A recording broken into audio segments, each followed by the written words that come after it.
Glasses of various kinds, including shot glasses, flew up and knocked against each other, spilling their contents onto the fingers of the young people. Timothy Weston accepted congratulations with a wide smile. Today they poured it on him like rain. Compliments, kind words, wishes that his wallet would never run out of money, and in bed there were always hot girls. "Timothy, bro, happy birthday to you. You are the best man," said his tipsy and red-cheeked friend Ben. The guy decided to hug the birthday boy. Because of all the drinks, his legs refused to hold him, and he rather hung onto Timothy's shoulder like a dead weight. "Thanks." Timothy patted his friend on the back and sat down next to him on the couch. Timothy sipped from his glass and looked around at his friends with a satisfied expression. Timothy's 20th birthday party was in full swing. The music in the nightclub was thundering, the spotlights hitting the eyes. Everywhere you looked there was fun, glitter, smoke and splashes of expensive champagne. Go-go dancers with beautiful bodies wriggled in special open cages. They looked like exotic birds, but instead of plumage, they wore short shorts made of leather. The bartenders behind the bars were not just stirring cocktails and pouring hot drinks. They were demonstrating their skills in a continuous show. Bottles and glitter shakers were flying up now and then. This club was considered the most glamorous and luxurious in the city. It was the heart of the city's nightlife. To get inside, it was not enough to splurge on a table and be able to order something from the fabulously expensive menu. You still have to overcome 2 cordons of scowling guards, face control, dress code, and all that. Of course, for Timothy and his friends, this was not a problem. Rhonda, for example, who was sitting opposite, was the daughter of a local deputy and a charming, cute blonde with naive eyes like a child. She was on all the propaganda posters for her father. Not letting her into the club today would be like signing a death warrant for his business tomorrow. Then there was Gray. His parents were powerful entrepreneurs in the construction industry who probably built half the city and didn't disdain any methods to become local monopolists of their business. They even funded a couple of children's sports centres to look clean according to society. Gabe and Eunice were brother and sister. Their parents were too wealthy, and they had both been spoiled since childhood.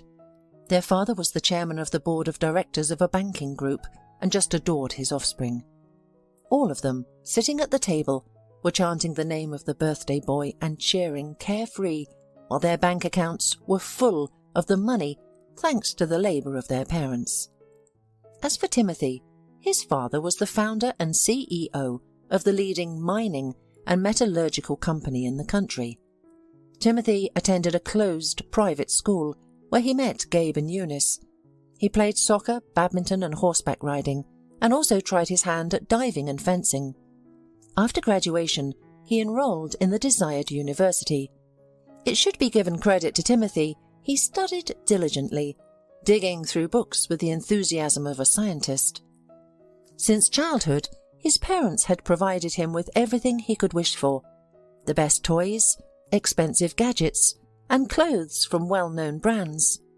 On his coming of age, Timothy was given the keys to a luxury car, and on his 20th birthday, they bought their own apartment. It was a dream come true. But Timothy's life still had a significant difference from the carefree existence of his friends. Yes, now he was one of them. Young, rich, promising. He studied at the best university, constantly travelled abroad, had loving parents.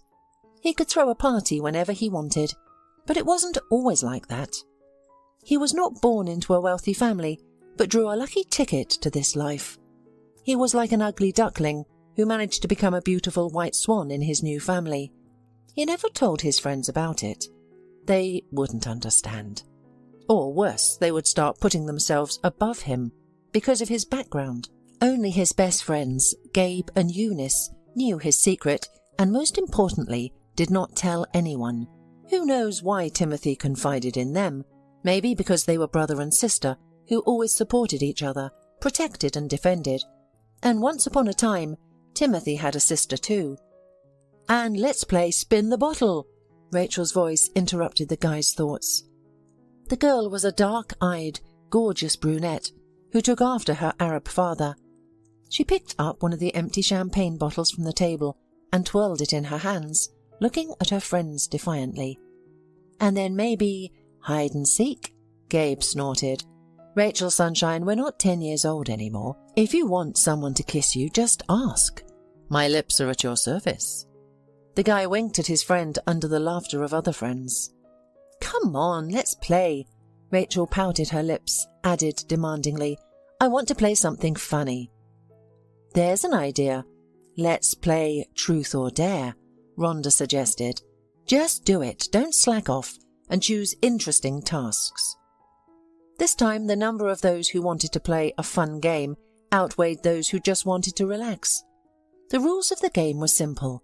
The player on whom the turn fell was given a choice: to truthfully answer the question he would be asked, or to perform some task. Earlier, friends could limit themselves to simple tasks like portraying an animal, dancing the dance, or singing a song loudly. But now the daring youth craved something spectacular and preferably humiliating. As a result, the questions that came out of the players were tricky, vulgar, and frank. And the tasks were even worse. Timothy, for example, already had to drink a disgusting cocktail. His friends mixed all kinds of drinks that were on the table in a glass. The wild mixture was incredibly heady. Rhonda managed to do a private lap dance for the impossibly happy Harry. And Ben would be forced to fulfill Torquil's whims as a servant until the end of the party and address him with the words, "My master." And so the lot of the game fell to Gabe. "Action!" fearlessly blurted out the guy. Timothy, who had a chance to mock his best friend, thought hard. He looked around the place, hoping to find a worthy assignment for him. Then his lips stretched into the satisfied, fed-up smile of a cat that had eaten a canary. Here it was, the task literally floating into their hands. To be more exact, the task was manoeuvring through the bodies of the guests, firmly grasping with skinny fingers the tray loaded with a new portion of drinks and snacks. The waitress who served their table turned out to be a beautiful girl. Of course, they don't hire ugly girls in such places. But this girl, whose name tag read Anna, was so pretty. She was petite with thin black hair, gathered in a high ponytail, and huge dark eyes. True, the colour in the lighting of the club could not be made out, but who cares? Timothy noticed at once how Gabe froze whenever this pretty girl approached their table. It was clear to him that his best friend had a crush on the pretty waitress, so he decided to help push him towards his goal. "Gabe, your turn is to charm our waitress," Timothy said before the girl could reach the table. "I want you to come back here with her phone number or her underwear." All the friends greeted the idea with approving oohs and laughter. Gabe hummed, but he didn't have a chance to respond to the challenge because the waitress came up to their table, immediately putting misted glasses in the centre. The young people stopped talking and laughed, looking at her. Sensing their attention, the girl looked around the guests in embarrassment. "Your drinks," she said, as if it wasn't clear. "Thank you," Torquil mumbled, glancing shyly at Gabe. "Would you like anything else?" the waitress asked, placing the last shot on the table. She straightened up, holding the tray firmly in her lowered hands. Then, with a quick movement, fixed a loose strand of pitch-black hair behind her ear. "Yes," Gabe stretched out the word, looking at the girl like a cat at sour cream. "I would like to know your phone number. Could you please give it to me?" The girls giggled, looking at the scene playing out before them. The guys grinned. Timothy leaned back on the couch, getting comfortable, as if in the front row of a movie theatre. "Sorry, there's no such thing on the menu." The girl smiled patiently, clearly used to this kind of communication with customers. "Is there a special menu for VIP guests?" "I'm ready to splurge big if you provide one," Gabe said, smiling charmingly. "Alas." The girl shrugged her shoulders and took a short step back. "If you don't need anything else, I'll come over later." Gabe jumped to his feet and ended up next to her. The guy unceremoniously grabbed the girl's arm, not letting her step back. She turned around in astonishment, staring at him. "Let go?" the girl demanded in an even tone. Gabe obeyed with a grin, throwing his hands up and showing the girl his palms. "Don't be offended. I'm being sincere," Gabe began with a tempting tone. "I really like you. I'm thinking of inviting yourself to have some fun with us. We're not bad guys. We'll drive out of town and have a pool party. Let's go. You're going to love it." "I'm allergic to chlorine," the girl reported, pressing her lips together in impatience. Her gaze slid around as if looking for support, but no one cared about the waitress. "No problem. We have a jacuzzi," Gabe insisted. "Thanks for the offer, but I'm working," Anna said firmly. "That's okay. I'm willing to buy your time," the guy smiled. "How much is your shift worth? Let someone else fill in, and I'll take you away for the rest of the night." "You must be confusing a nightclub with a man club," the waitress suddenly hissed, narrowing her eyes. "That's not the way it's done here. I could call security. Come on, stop flirting and playing hard to get," Gabe urged, getting angry with every minute. He was generally not a bad guy, but this evening he had had too much to drink and did not want to listen to the waitress's refusal in front of his friends. Suddenly, he leaned over to her and whispered something into her ear. What he said was not audible to the audience. However, his hand at some point rested on the girl's thigh, which was encased in a short uniform skirt. He barely had time to stroke it before events took an abrupt turn. The girl flared up so much that her indignation was visible even in the darkness of the club. She sharply pushed Gabe away from herself. The tray fell out of her hands, falling to the floor with a clatter. Gabe even had no time to realize that the waitress's palm had smashed into his cheek. The force of the blow was such that it would surely leave a memorable mark on his cheek with the imprint of her fingers. "Are you crazy?" exclaimed Gabe, looking at the girl dumbfounded. "But what did you think? That if you can afford a bottle of expensive champagne, I will bow down before you?" the girl blustered. "I have some bad news for you. Not everything in the world can be bought." The girl no longer looked like a charming doll. A fearsome fury stood before them, her eyes scattering lightning bolts. "What's gotten into you, little girl?" Ben, who was only amused by what was going on, interjected. "Don't you know that you should treat us properly? We are all good guys here. Don't insult us if you value this place. Otherwise you won't be the one calling security, but we will." "I'm not insulting you." The girl proudly straightened her back, raising her nose and holding it to her chest like a shield.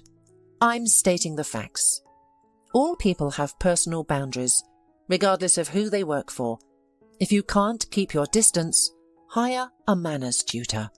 You can afford it, and buy some politeness in change." "Who do you think you are?" snorted Timothy, getting up from his seat and approaching the brazen waitress. "You think that if your face is pretty, you can wave your arms and open your mouth?" He decided to stand up for Gabe, cutting off the sassy girl. His head was buzzing with the alcoholic mixture he had drunk, and anger was boiling in his chest. "No, seriously, how dare an ordinary waitress talk to them like that? Didn't they teach you a simple rule when they hired you?"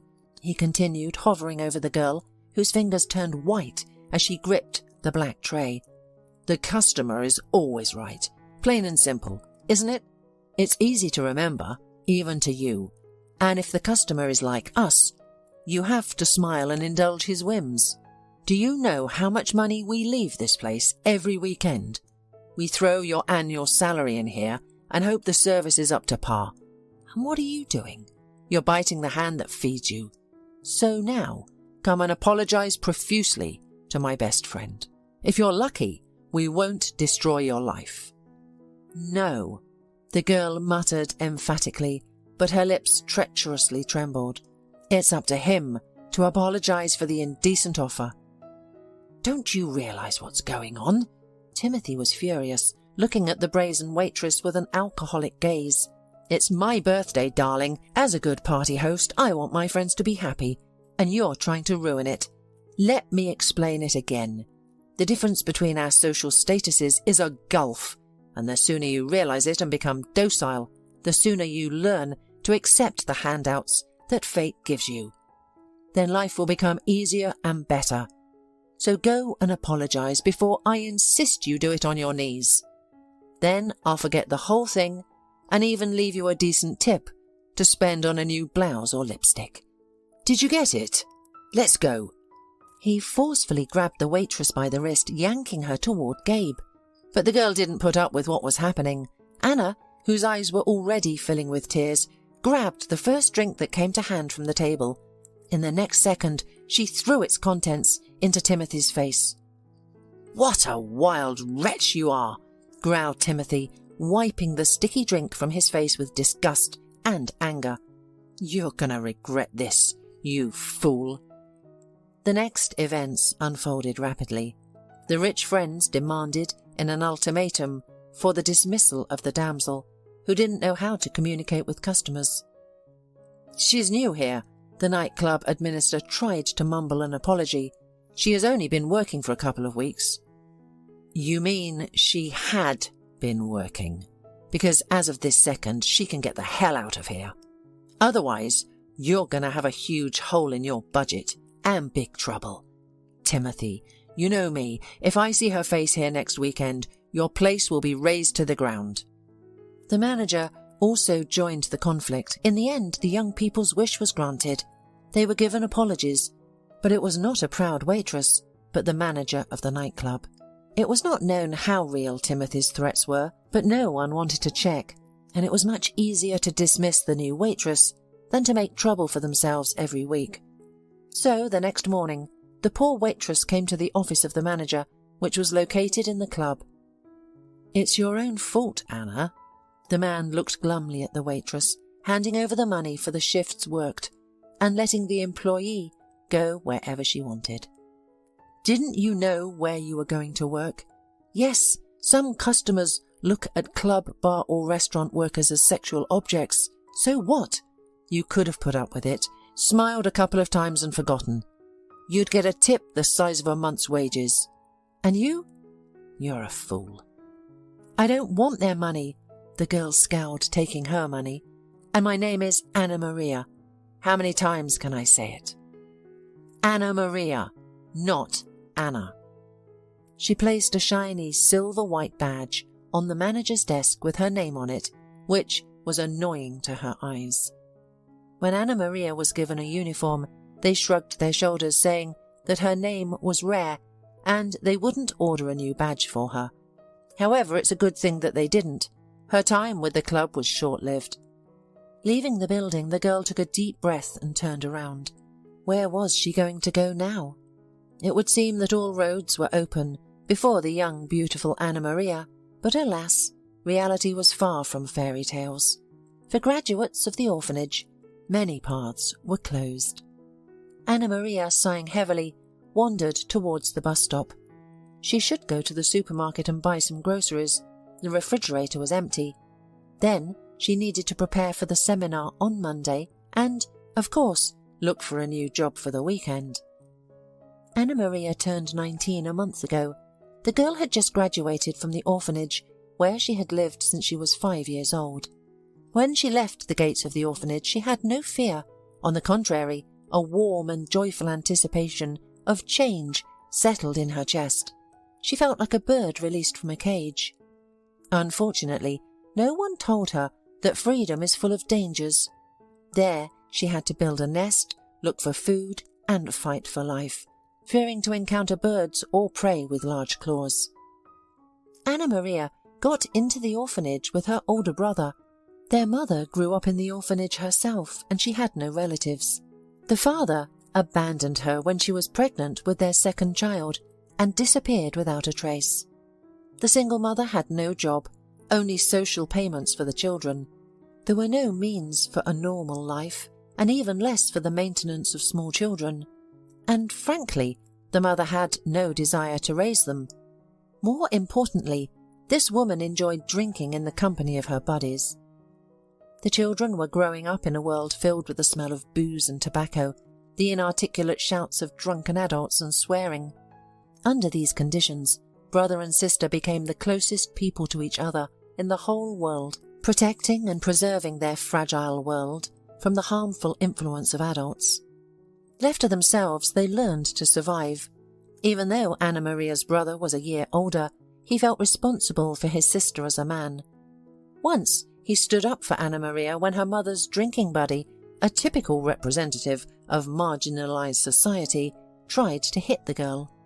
Anna Maria couldn't remember what caused the aggression of the strange man. Only the slap, which was intended for the little girl, whipped into the face of the older brother. The little, furious boy pounced on the offender. Of course, it didn't get him anywhere. How old was the brother then? 5 years old? But Anna Maria could remember for the rest of her life how he stood up for her. Her brother used to build huts for them under the table, throwing thick blankets on top. There they hid from the terrible, unjust world. He made up stories and told them to Anna Maria. And once he even composed a special poem to comfort his sister, who was crying from another offence. A short set of rhyming lines that Anna Maria had memorized. She hid it deep in her heart and repeated it like a prayer in especially difficult moments. Even as an adult, it seemed to her that it was a child's prayer protecting her. It is not known what would have happened to the children or how their fate would have turned out if the brother and sister had remained living in that apartment. But one day, strict people from the guardianship service came to their house. Maybe the neighbours complained, or maybe someone else gave the homeless alms. But both children were taken away from their mother, depriving her of her parental rights. At first the brother and sister were together, but then their world once again shook, collapsing into dust. To increase their chances of being adopted, the guardianship decided to separate them. To the horror of the frightened children, one cloudy day they were sent to different orphanages, and all contact between them was lost. Anna Maria did not know what had happened to her brother, but she hoped that his fate was better than hers. She was taken in by a foster family, only to experience betrayal once again. She was eventually returned to the orphanage, where the walls and surroundings disgusted her. From a young age, the children were taught to work independently and live according to a strict schedule, much like in a prison. They were responsible for cleaning not only their rooms but the entire building, washing floors and windows, doing laundry, removing snow from the yard in winter, and falling leaves in autumn. However, the real problem was the methods of education and punishment, which were both exotic and diverse. It was possible to get a portion of the punishment for any mistake. For example, those who did not sleep during quiet hours were beaten with a wet towel. During the summer, they could be whipped with nettles and locked up in a gloomy shed on the orphanage's grounds. Especially unruly children who refused to obey the teachers were put in a distant wing for a month, where they were deprived of any contact with the outside world. Besides, the children in the orphanage were diverse, with hazing and power struggles between different groups being common. Therefore, when Anna Maria left the orphanage, she did not shed a single tear. Fortunately, the orphanage provided educational assistance to its pupils and sent many of them to different educational institutions. Anna Maria chose to study at the veterinary school because she had a love for animals that surpassed her love for people. It's difficult to believe, but Anna Maria had a sympathetic and open character. She just did not allow others to bully her, as she had a strong will that was forged in the harsh conditions of the orphanage. That was why she refused to tolerate the bullying of wealthy guys who had influential connections. After a bad conversation with the manager at the nightclub, she bought groceries and arrived at her grey apartment building. It was in a state of disrepair, but the government stubbornly turned a blind eye to it. It was so cold in the winter that one had to sleep in a down jacket. Since graduation, Anna Maria had been waiting in line for housing, just like any other orphan. However, no one seemed to be rushing to give her a roof over her head. When they finally did, the apartment was located in an old house that was barely holding up. Anna Maria said with objective reasons why the apartment was unsuitable. The house was in deplorable condition. The apartment was located under the roof, and dark mould had already gathered in the corners, creating a musty smell inside. The roof was obviously leaking, and during the rain everything poured directly into the apartment, causing the old floral wallpaper to peel away from the walls. "You don't look a gift horse in the mouth," said a formidable woman from the housing distribution service, and her bushy eyebrows met over the bridge of her nose when she looked at the orphan. "Sign the paper and be glad to have a roof over your head. Some people live on the streets." Biting her lip with resentment and realizing that she had been deceived, Anna Maria signed the necessary documents. She simply couldn't give up the damaged apartment. A new apartment would have to wait until old age. The girl, who had just graduated from the orphanage, did not fully understand how life was organized outside. She did not understand that it was necessary to fight injustice and go to court, for example. After all, many years ago, she was locked in a barn in the winter. What was a leaky roof to her? Nothing. After eating dinner and reading lectures, Anna Maria sat down in a chair and looked through job vacancies. Of course, Anna Maria, having entered the veterinary school, dreamed of immediately working in some veterinary clinic, even as a janitor or running small errands. However, the girl constantly faced rejection. She often encountered slanted views and stereotypes. Usually, employers who learned about her past immediately refused to hire her, promising to call back with an artificial smile. But Anna Maria's phone remained silent.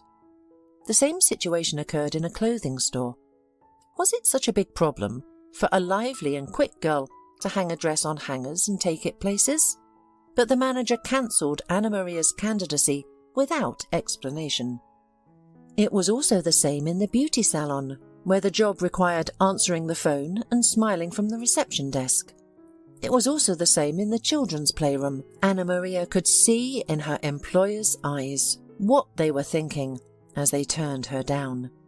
Everyone thought that orphans had a crippled psyche, that they were conflict-prone, stole, cheated and bought nothing but problems and no profit.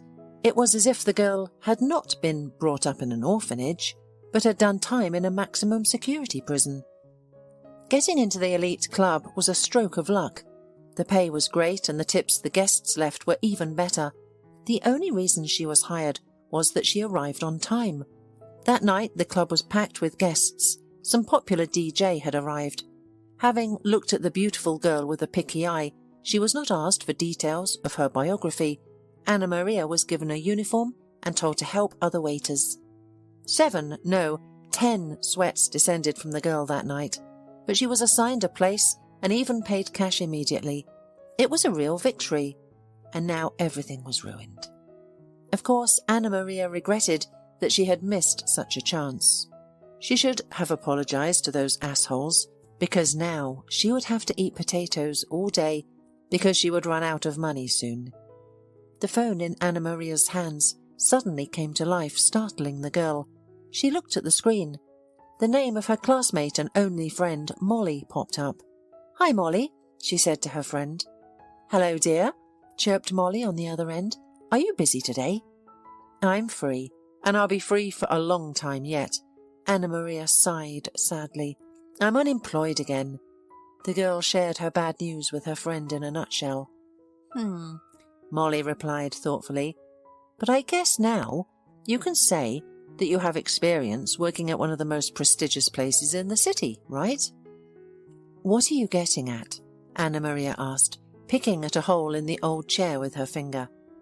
"My acquaintance works as an administrator in a restaurant," Molly informed her. "He offered me a position as a weekend waitress, but I turned it down. Maybe we should offer your candidacy. The shifts are short, you only have to work Saturday and Sunday. They're busy days, so more staff is needed. It's a nice place. where all the bigwigs of the city gather. Oh, my favourite audience. Anna Maria stretched sarcastically, but then thought that she should give it a try. The friends didn't put the matter on hold for long. The same day, Molly introduced Anna Maria to the administrator, Hank. She advertised Anna Maria's experience, the way an experienced salesman tries to sell someone a vacuum cleaner. She worked in the best nightclub in the city, she convinced the doubtful acquaintance. However, Molly remained silent about the fact that Anna Maria only worked there for less than a month. She can handle your customers. In the end, poor Hank was worn down under Molly's pressure, and Anna Maria was told to come the following Saturday, but as an intern for now. Our internships are paid, Hank hastened to please the girl, and we provide meals. After 2 weeks, diligent and hard-working Anna Maria was made a full-fledged waiter. She liked the work, the team was great, and everyone helped each other. She could easily combine her 2 working days with her studies, and the tips here were just as good as in the nightclub. Anna Maria had already decided that her stars had finally aligned, but fate had other plans for her. Timothy held back a yawn, hiding it behind a polite smile. Professionally, he had learned to feign interest in his interlocutors, especially his father's colleagues and partners, on whom a successful deal depended. And right now, they were having a friendly dinner in the company of unusually nerdy investors. Timothy was a good son, but he decided not to follow in his father's footsteps and chose the profession of a surgeon. Suddenly, his phone rang. The ringtone sounded like angelic singing to the guy, so it saved him from the protracted conversation, at least for a while. "Oh, sorry," he apologized, getting up from his seat and making a disappointed face. "Important call."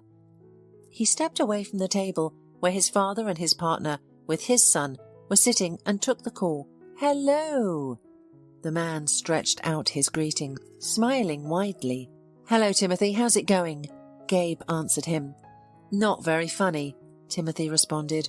"Dad made me come to a dinner with his partner, so you just gave me a break from the economics lecture." "You'll owe me one," his friend caught on to his advantage. "By the way, we're going to the club tonight. Want to come?" Timothy made his way to the bar and sat down on a high wooden stool. He signalled to the waiter, asking for a clear gin on the rocks. Without a drink, he couldn't tolerate this dinner. "I guess," Timothy replied uncertainly. He was still annoyed by the nightclub, where he'd gotten into a scuffle with an insolent waitress. There was something about her that irritated him too much, but he couldn't figure out what. He couldn't forget the girl's arrogant face with strobe lights running across it, and he seemed to be alone in his indignation. Gabe, one of the main characters in the play, forgot about the incident the very next morning. Maybe because of his easygoing nature, or maybe he really didn't care about the girl's behaviour. But Timothy couldn't stop his irritation, even at the mention of the unfortunate place. He knew the girl had been fired, but his soul would not rest. "Are you still freaking out about your birthday?" The best friend sensed Timothy's mood. "Forget it, bro. To be honest, I liked it." "Are you crazy?" Timothy snorted, grinning, and stirred the ice in his glass. "I didn't know your fetish was when somebody wipes their feet on you and punches you in the face." "Go to hell," replied the friend without rancor. "That waitress is just a girl with character. I love that kind of girl. It's a shame she got fired. I was drunk. She started blowing me off. She hurt my male pride. So I said all sorts of things to her." Timothy wrinkled his nose. "What kind of nonsense are you talking about, Gabe?" grumbled Timothy, feeling that his friend had betrayed him. "You forgot some girlish novel in your room, and you've picked up hearsay from there. Say it's true, or we'll go look for the reason for your softness at the therapist." "You're wicked, Timothy." Gabe waved away his friend's sarcasm languidly. "In general, we are waiting for you, if you survive your dinner." The guy dropped the call, putting the phone down on the bar countertop. He looked longingly at the remaining drinks in his glass, realizing that a couple more sips and he'd have to go back to his father and his guests. Suddenly, a woman's voice caught his attention and made him turn his head to the left. There was a waitress taking drinks from the bar, lining up cups, a small teapot and a French press on a tray. A smile never left her face. The girl was chirping and flirting with the bartender. Suddenly, Timothy recognized her and froze in shock, because it was the same waitress from the club. "Thank you," sang out the girl, having coped with the ordered drinks, and she left the bar. Timothy sat frozen like that, like a statue, staring at the girl's back while burning with curiosity. What's her name? Anna, I think. Well, Timothy grinned to himself. The evening doesn't promise to be boring anymore.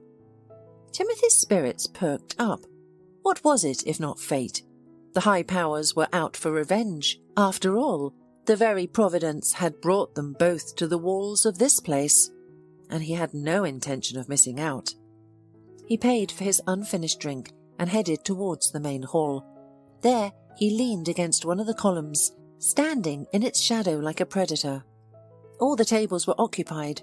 Waiters, like industrious bees in black bearded uniforms, were scurrying from table to table.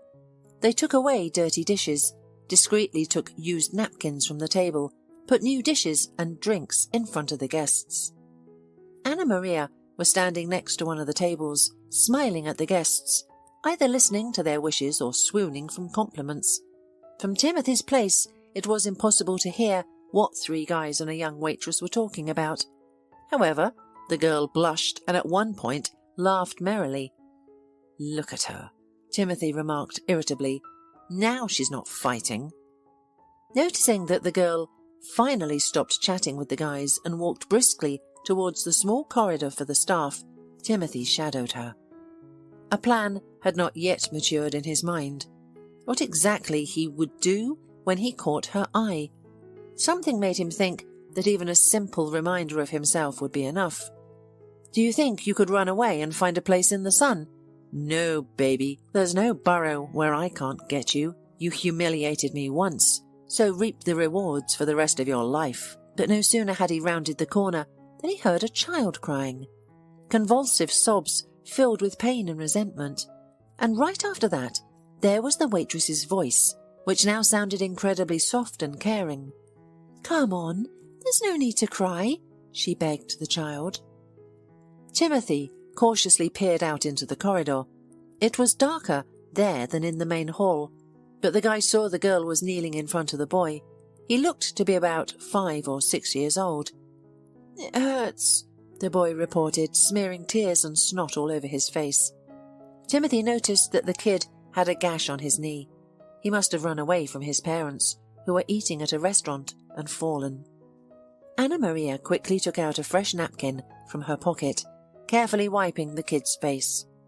"It'll go away soon. And you know what? Let me tell you a magic poem. It takes away pain and fear." "Is it sure it will help?" The child hesitated. "Well," said the waitress mysteriously, "it may not work right away, but if you're a brave boy and stop crying, it will work faster. Magic loves the brave." "I'll try," the boy promised, sobbing through a reddened nose. "And how do you know the magic verse?" The girl hesitated for a moment as if confused. Then a gentle smile lit up her face. "It was told to me by a brave and little knight. Even though he was just a boy, he always protected those who were in trouble. And this poem will surely help you." Then the girl leaned over and whispered something that made Timothy's blood freeze in his veins. She was telling him something, not just a poem. It was a familiar poem, a comforting poem that he, Timothy, had invented a long time ago. So long ago, as if it were in a past life, covered with a layer of dust. And now this centuries-old dust was blown away, dispersing it around. And Timothy stopped breathing, because the dust was getting into his lungs, stinging his eyes, and making tears appear. Timothy couldn't believe his ears. It was the verse he had told his sister Anna Maria when they were hiding in the blanket house, or when she was afraid to fall asleep at night, or later when, once they were in the orphanage, they used it to take away their fear of the unknown. Timothy watched mesmerized as the waitress stood up and took the little boy's hand. He had stopped crying altogether. Only a red knee with an abrasion and slightly swollen eyes reminded him of the recent trouble. "Now let's go find your mum, okay?" she said. "She must be worried, right?" "She thinks I'm in the playroom," the boy sighed sadly, "and I ran away. She's going to scold me." "She won't. I'll explain everything to her." The waitress hastened to calm the anxiety of the little boy, and then she looked up. Their gazes with Timothy crossed. At first, recognition and consternation lit up in her eyes, but those emotions were instantly replaced by a frown of indignation. "I hope you're not following me," the girl said, blushing with indignation. "Otherwise I'll go to the proper place and seek an injunction against approaching me." The waitress swiftly rushed past the guy, dragging the boy in tow. Timothy, on the other hand, looked dumbfounded. He stared at her with his mouth ajar, as if he were facing a new wonder of the world that he had accidentally met in his life. Is he drunk or what? A squeamish thought flashed through the waitress's mind. Despite the outward bravado, Anna Maria did not like the unexpected meeting with the rich guy. What a misfortune to get a job at the very restaurant where this rascal is dining. She did not know what else to expect from him. Anna Maria clenched the child's hand harder in hers, leading the boy away. She knew where his family was sitting. A noisy company was celebrating someone's anniversary. "Wait!" Timothy dazedly called out to the girl, as if to come out of a trance. "Wait! I have to ask you a question. Just wait!" She felt his hand come down on her shoulder from behind. The girl immediately jerked forward, letting the guy's fingers scoop up nothing but air. Turning around sharply, she gave him an angry look. "Don't you dare touch me," Anna Maria hissed. "I'll call security. It's a decent place here. There's a camera. I'll tell them you've been harassing me." "You misunderstood me." "Have a nice day," muttered the girl, quickly winding her way into the main hall. Timothy, unable to stand it, rushed after her. At that moment, another waitress, the one who had served their table, was returning from the hall. "Anna Maria, you don't waste time, do you? Already found yourself a boyfriend?" she cheerfully threw, passing by the colleague and throwing a look at the boy who clung to Anna Maria's hand. Timothy froze in place. His eyes widened and his heart skipped a beat to start pumping blood with renewed vigour. The air was getting short. Anna Maria! She called her Anna Maria, he thought in shock. Meanwhile, Anna Maria smiled at the other waitress. "Yes, you know, I was desperate to find a Prince Charming. I thought it would be easier to raise him myself." The second waitress laughed merrily, appreciating the joke. Her head was turned toward Anna Maria as she walked away. She didn't look ahead. Therefore, she didn't notice an obstacle in the form of a petrified Timothy and flew into him. The tray with dirty plates slammed into the guest's chest. One of the plates slipped, falling and breaking into small white shards. The rest of the dishes miraculously survived. "Oh, my goodness," the waitress exclaimed fearfully. "I'm sorry, I didn't see you." Timothy, however, did not even hear her lamentations. He fell weightily to his knees, as if his legs could no longer hold his body weight. "What's wrong with you? Are you feeling ill? Did I hit you?" the waitress asked him incomprehensibly. "Your jacket is a little dirty. Let me wash it." The guy wasn't thinking about the greasy stain on his expensive jacket that someone's leftovers had left. He was thinking about the fact that he had banged his left knee, and it ached again, reminding him of his soccer injury. The pain throbbed in him like that little boy must have. And in his head, at that second, the waitress's voice rang out with that poem again. Timothy finally came to his senses, shaking off the obsession. He had finally found his sister after all these years. He had found her when he had given up hope long ago and dropped his hands. The guy brushed the waitress's hands away from him, jumping up from the floor. "Sorry," he mumbled, not looking in the direction of the confused woman. He ran down the hall looking around. Where was she? He must explain everything to her. But suddenly another thought came to his mind. No, first he must make sure it was her, that this was no joke of evil fate and coincidence. Maybe his sister told their poem to this waitress, or maybe he didn't make this poem up himself, but heard it in the yard, memorized it to comfort his crying little sister. "Son," Timothy's father called him. "Where have you been? I called you and then I started looking for you. We were just leaving." Timothy looked back at his dad with some surprise. He had already forgotten that he had not come here alone, and he had some responsibilities to his invited guests. Go, Dad, I'll be right back," Timothy muttered, still looking around the tables. I need to find a girl." His gaze ran from one waitress to another. Where is she? Maybe on the second floor of the restaurant. "Whatever it is, it can wait." Mr. Weston pronounced it with a dash of seriousness in his voice. "You'll chase the girls some other time. It's critical for us to make an impression now, Timothy. A great contract is at stake. How about not to ruin it?" "You don't understand, Dad." The heir tried to explain himself. "You're the one who doesn't understand." The father raised his voice, but then sighed, calming down.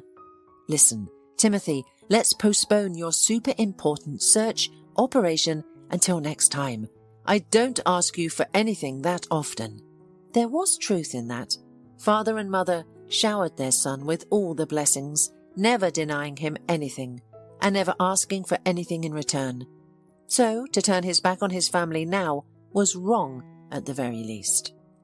"Okay," Timothy exhaled in a shaky voice, still scanning the surrounding space with such tension in his gaze that his eyes began to hurt. "That's good." The father patted his son on the shoulder. "Let's go. Everyone's waiting for us." Timothy realized he was doing something wrong when he left to follow his father. But with that, he felt a prick of relief. He was still afraid to believe in possible happiness. But he could also not forget the look that the girl gave him in their last meeting. It was full of contempt, disgust, and even hatred. Of course, she had a reason for that reaction. Timothy was being a moral freak, intoxicated with power, stirred by the feeling that was stirring in the stranger's breast. He had allowed himself such low acts, for which he now berated himself. But it was useless to regret. What had been done could not be undone. How am I supposed to show up in front of her? "Look, Anna Maria, look what your brother's become. He is rich financially, but poor spiritually." The guy was ashamed. He spent the rest of the evening with his family, but his thoughts were far away, and when Gabe started calling him on the phone, trying to pull him to the nightclub, he ignored his friend. Later, lying in bed, he could not sleep a wink. Now he understood why the girl annoyed him so much. It wasn't irritation. It was painful memories of the past, like an organism's reaction to a trigger. Her hair was the same shade as his own, and her skin was as pale as if they'd both been created from the same piece of marble. Why hadn't he seen that before? And her big eyes were brown, like good whiskey, like strong tea. They were his little sister's eyes.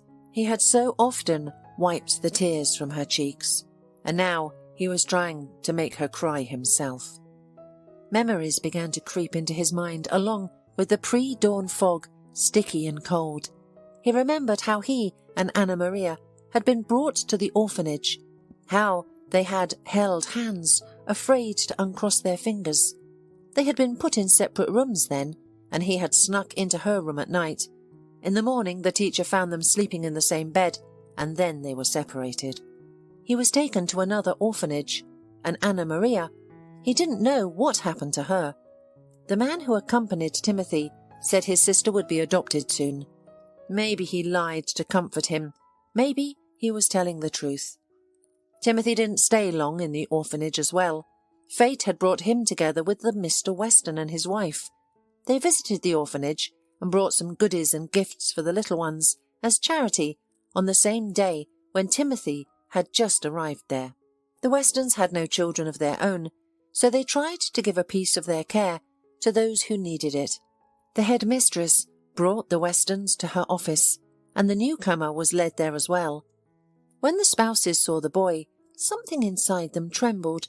They had previously discussed the idea of taking an orphan from the orphanage, but it did not go further than talk. And here Timothy was, pale, sad, and beautiful, like a porcelain doll. Mrs. Weston's heart shrank. Later, she said that it was maternal feelings that made her wake up when she saw the blue eyes of a dark-haired boy.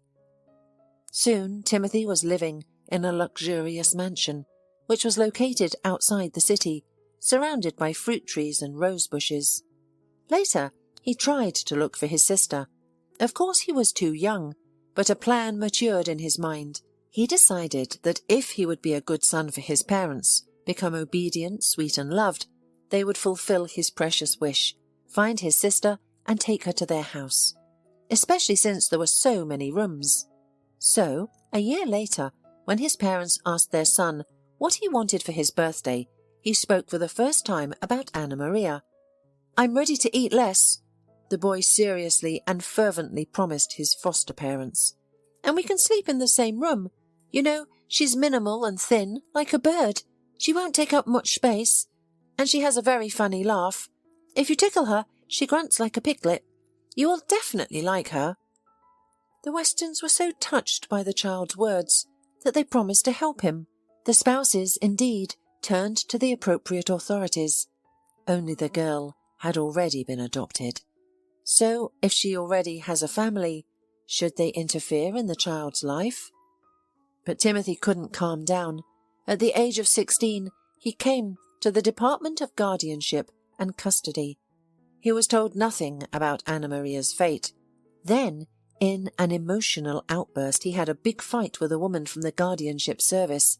He even broke something in her office. Lucky for him, she didn't call the police. "You had no right to separate us," shouted Timothy at the time. "This is inhuman and surely illegal." The woman then poured tea for the boy, sat him in an armchair and tried to explain why the children were being separated. "First, one child has a much better chance of finding a new family than two," she said to Timothy in a soft tone. "As practice shows, children who stay close to each other cannot adapt to a new life or accept a new family. They cling to each other, fixate on themselves. This does not end well. Recently, a woman took in a brother and sister. Their adaptation was very difficult. The children turned each other against the new mum.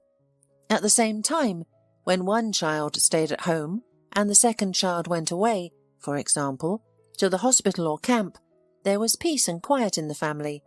But when they met again, the problems began. Screaming, fights and tantrums. Do you know how it ended? They both went back to the orphanage. She couldn't handle it, and I can't blame her for that. Timothy listened to the woman, not knowing what to say. It seemed to him that none of this was about him and Anna Maria. They wouldn't fight in their new family, no. But the woman continued, "You're in a new family now, a beautiful one at that. Surely your sister has acquired parents too. Would you really be willing to ruin it all? If the two of you had stayed together, who knows if you would have gained families or stayed that way?"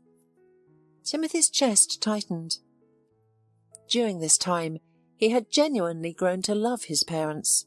They had given him the love and care he could never have dreamed of. Of course, he wouldn't want to lose them. Meanwhile, memories of his sister faded with time, seeming like something distant from a past life. They were coloured in grey tones, laced with piercing sadness. And then Timothy gave up. He decided for himself that Anna Maria, too, had found her place. A family where she was loved, where she had the dog or cat she had always dreamed of. Anna Maria loved animals and never passed by a yard kitten or puppy on the street. Timothy decided she was happy. And then a girl burst into his life. She was like a comet that drew the starry sky, attracting his attention. Everything else faded away. The next morning Timothy went to the restaurant, torturing himself with thoughts and conjectures. He could no longer wait. His whole body vibrated, and his fingers shook when he went inside and asked the bartender to call the receptionist. Just yesterday, the fancy restaurant had been packed to the brim with guests. Now it was quiet on a Monday morning, with neutral music more suited to a masseur's room to relax clients. A red-headed waitress was watching the only guest in the place without much enthusiasm, an elderly man in an expensive suit. He was finishing his English breakfast, drinking with black tea. "Hello, may I help you?" Timothy was snapped out of his distracted thoughts by the administrator. "I'm looking for Anna Maria," said the young man, tapping his fingers nervously on the counter. "She only works weekends," the woman informed, eyeing the young and handsome man with interest. "On weekdays she studies." "Maybe you can give me her phone number?" Timothy tried a charming smile, but he feared that the smile came out more anxious than friendly. "I'm uncertain if I can," the woman said, averting her eyes. "We can't give out personal information about employees." "Where does she study, at least?" "I don't know," the blonde girl shrugged. "Anna Maria, the new girl?" The bartender suddenly joined the conversation, wiping a glass with a clean towel. "She's studying to be a veterinarian, except where I have no idea." Well, that was something. All that was left was to go around to all the veterinary schools in the city, Timothy thought sarcastically. However, he nodded to the bartender with gratitude and turned back to the blonde, making another attempt to play on her pity. "It's important for me to meet her. Literally, it's a matter of life and death," insisted the guy, looking at the girl pleadingly. She bit her lip and averted her gaze, but Timothy felt a glimmer of hope that she was about to break under his onslaught. "Let's do it this way. I'll call and tell her that you're looking for her," she suggested at last. "She can come here if she's free, or she'll let me leave her phone number, or I'll just put you on the phone, okay?" "Okay," Timothy nodded, feeling excitement dry out his throat, and turned to the bartender. "Can I get a glass of water?" The administrator pulled out her cell phone and immediately dialed the right number. "What should I say to her?" she asked, raising her beautiful eyebrows. "Who's looking for her?" "Tell her that her brother Timothy is looking for her," he replied, hesitating for a moment. The administrator's eyes rounded. She decided that she was dealing with an obsessive fan or, in the extreme case, one of the visitors. But she definitely wouldn't refuse to help if she knew he was a brother. But she had no time to voice her thoughts. At the other end there was, "Hello?" followed by a yawn. "Anna Maria, hello. It's Nellie. Did I wake you up? I'm sorry. It's just that there's a young man in the restaurant right now and he's looking for you. He says he's your brother, Timothy." "Huh? What? Yes, of course." The girl handed the receiver to Timothy, who had frozen in front of her. He still couldn't take a sip of water from the glass placed in front of him, and now the words were coursing down his throat like thorn branches. "Yes, hello, Anna Maria," he said, feeling the improbability of what was happening, as if he were a movie character in a ridiculous set. There was silence on the other end. The guy even took the receiver away from his ear to see if the girl had dropped the call, but the seconds were ticking away. "Timothy?" Finally a woman's voice sounded, broken and unsure. "Anna Maria, I'm at the restaurant," the guy began, still feeling the improbability of what was happening. "I'm coming right now. You just wait. You wait, Timothy, I'll come," blurted out the girl, interrupting him. Timothy didn't have time to answer anything, as the conversation was interrupted. Instead of the girl's voice, there were short beeps. He returned the phone to the administrator, mumbling words of gratitude. She looked at the guy, with even more interest than before. The girl returned to her workplace, but she kept glancing at the guy now and then.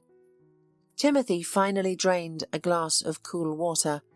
He didn't eat breakfast, but the thought of food caused not appetite, but unpleasant feelings of nausea. He probably couldn't even eat a bite in this situation. Seconds turned into minutes. They stretched like sweet bubble gum, stretching to infinity. Finally, Anna Maria appeared in the restaurant. Barely had their eyes met as the colour fell from her face. Anna Maria's brown eyes filled with tears. "If this is a joke," she whispered as she looked at Timothy's face, "it's too cruel even for you." Timothy took a deep breath, as if he intended to leap from the cliff into the icy and dark water of the ocean. Only then did he say resolutely, "Anna Maria, I swear to you, it's me, Timothy." She shook her head as if the guy's words had turned into small bees with sharp stings. The girl hurried to chase them away before they touched her. "Anna Maria." Timothy took a step towards the girl, holding out his hand.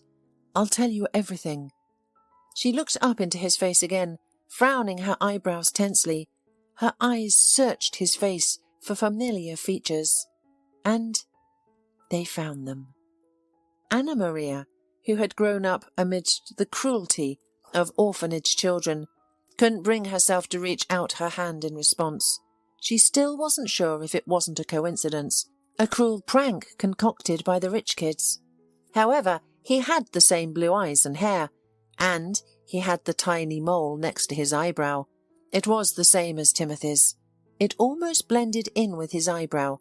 If you didn't look closely, you wouldn't notice it, but Anna Maria knew where to look. "It can't be," the girl whispered, putting her palms to her trembling lips. "Anna Maria," gently and pleadingly, the guy called out, and then suddenly whispered the familiar lines from the poem. It was too much for Anna Maria. The next second, with a desperate sob, she threw herself into her brother's arms. She squeezed herself in his strong arms, small and fragile, as if she had turned into a little girl of 3 years old again. The little girl whose older brother had tried to braid her pigtail ineptly. The little girl with whom they had shared one piece of bread in half. The girl sobbed on her brother's chest, and her shoulders shook with sobs. She expected him to laugh at such a naive fool, but there was no laughter. Instead she heard, "I've been looking for you for so long, Anna Maria. I swear, I've been looking for you. I'm sorry I could never find you, my little sister." "But you found me in the end," she muttered, unable to utter more. "Fate itself brought us together," Timothy replied. "I apologize for being such a cruel moron to you." But Anna Maria was ready to forgive him everything, as long as he stayed near. Later, they were sitting on a bench in the park near the restaurant, because they both needed fresh air. They were silent for a long time. Then they started talking loudly and quickly, interrupting each other. They laughed, wiping away tears of happiness, then began to sob with relief. People passing by looked at them with suspicion and quickened their steps, taking their eyes away from the strange couple. But Timothy and Anna Maria didn't care what people thought of them. For them, the world around had been erased, and only their own faces remained. "My parents have been looking for you, Anna Maria, I swear," Timothy said, "but they were told you were already in a new family." The girl nodded sadly. "That's the way it was. I was taken into foster care almost as soon as I was transferred to a new orphanage. Later, they brought me back. That orphanage was gone, so they sent me to the new one. It was worse." "You mean you were returned?" Timothy frowned sternly, looking at his little sister, who had to endure the betrayal of adults so often. Anna Maria looked at the pigeons that began to gather around them. Out of habit, the birds were hoping that those sitting on the bench would have some bread or a handful of seeds to share. "It was a fairly mature and well-to-do family," she began to recall. "They didn't have children, but it didn't work out for them. Something with their health, probably. Later I realised that with my help, they just wanted to keep their marriage alive. If they had had a child together, their love would rise from the ruins. Everything was wonderful at first. I was just caught up in a fairy tale. They toyed with me like an expensive toy, competing for my favour. They gave me presents, dressed me up in an uncomfortable dress with ruffles and bows. I never said I didn't like the outfits, so as not to offend them. I almost choked once, I swear.